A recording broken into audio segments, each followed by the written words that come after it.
So TJ Dillashaw, I don't know that anybody's quite been treated the way TJ's been treated for having an USADA violation. Now, I get it. This is coming from a guy with a bunch of USADA violations, and now I'm defending another one. I don't think that's where I'm coming from in this standpoint, because I am accurate with the only point that I'm making, which is I don't think anybody's been treated this way. If you have an USADA violation, they will say just that. Hey, he had an USADA violation. He served a suspension. And they'll only say that 2 or 3 times, and then it's long gone. I mean, I can name guys in the sport right now in boxing and MMA. I can name them in baseball. I can name one in football. They don't ever talk about it anymore. But with TJ, not only do they talk about it, they don't even give him the respect of saying an USADA violation or that he served a suspension.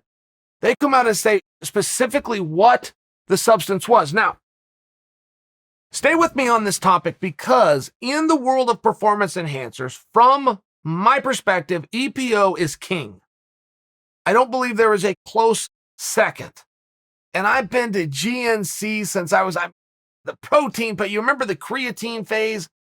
There was something called like HMB, which is a mix of creatine and something else, and tried everything on the off chance that it would work.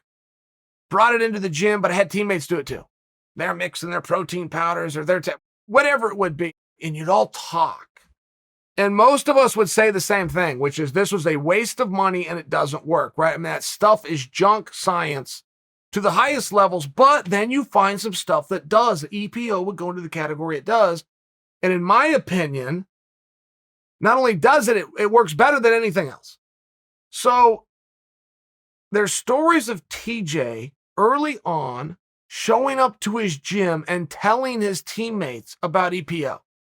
Now, as dirty as that sounds, with the knowledge that we have today of what a great performance enhancer and how effective EPO is, that's knowledge that we have today. I will share my experience with EPO is the exact same as TJ's teammates are laying out, in that I had a teammate who came into the gym, and just like we would all talk about whatever it was the new thing you were trying, the whey protein was a big one for a while.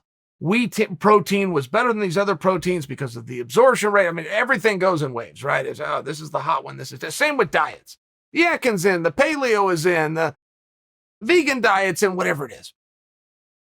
We would discuss it, and the person that brought EPO to our gym and told us these things said it in the same regard as everybody else. And I realize I'm talking about whey protein, but it was the same conversation. It was just the boys sitting around getting their gloves on, putting your shin pads on, talking about what you did last night. Oh, hey, I had this.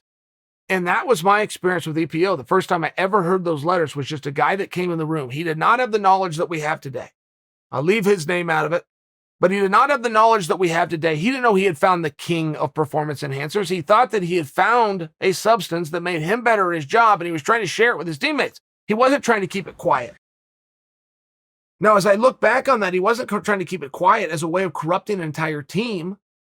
He did not realize himself. And one thing about cheaters is there's an intent, right? When you have a word violation and you have the word cheater, the meaning is the exact same thing with one distinct exception, which is the cheater had an intent to keep it secret. That's the difference. So when I hear these stories that a young TJ Dillashaw had come in the gym and he's throwing out these 3 little letters and he's letting his teammates know it works really well, here's how you use it, here's when you use it, I'm seeing the opposite of an intent. By today's standard, look, my argument isn't going to hold up. If the Uriahs and the Garbrandts and the Joe Benavides of the world see this, they're going to say, Chael, how could you say that?